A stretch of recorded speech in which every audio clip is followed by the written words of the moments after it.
Good afternoon. This is MetLoop meteorologist Nancy Koslick here with an update on today's forecast.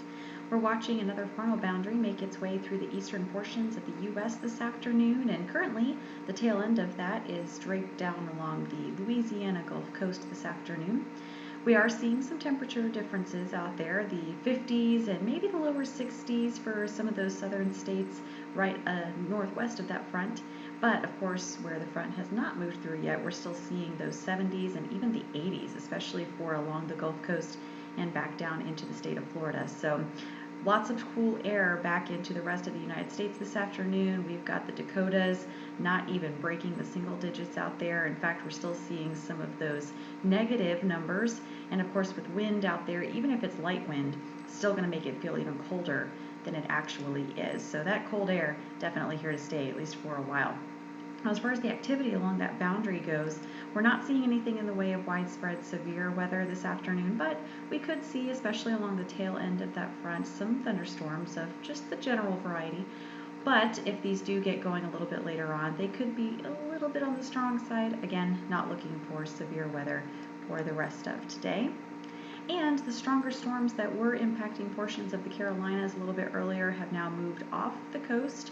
We are going to see just a little bit of a chance just right along the coastal areas for the rest of this afternoon, but again, most of that activity is starting to make its way off. Now, as far as the rest of the country goes, everything's pretty quiet, just some high cloud cover out there. The west coast going to start to see an increase in moisture over the next several days because we've got quite a bit of it coming in from the Pacific, so we're going to look for some pretty high rain chances and some pretty high rain accumulation into especially the northern portions of California starting tomorrow and going through the middle of this week. Looking ahead into the rest of this afternoon and the overnight hours, notice all of that activity off the eastern coast of the U.S. is going to continue to push out into the ocean, and we'll say goodbye to those stronger thunderstorms that we saw a little bit earlier this morning. We will keep some showers and thunderstorms in the forecast for some of the southern states, especially along the tail end of that front this afternoon, back down along the Gulf Coast. But again, we're not expecting anything in the way of widespread severe activity. And of course, over the next couple of days, we're going to continue to see an increase in activity for the west coast, especially northern California and into the southern portions of Oregon, as we see a lot of moisture make its way toward the coast from the tropical Pacific. You can always receive more updates on our Facebook page as well as Twitter and metloop.com.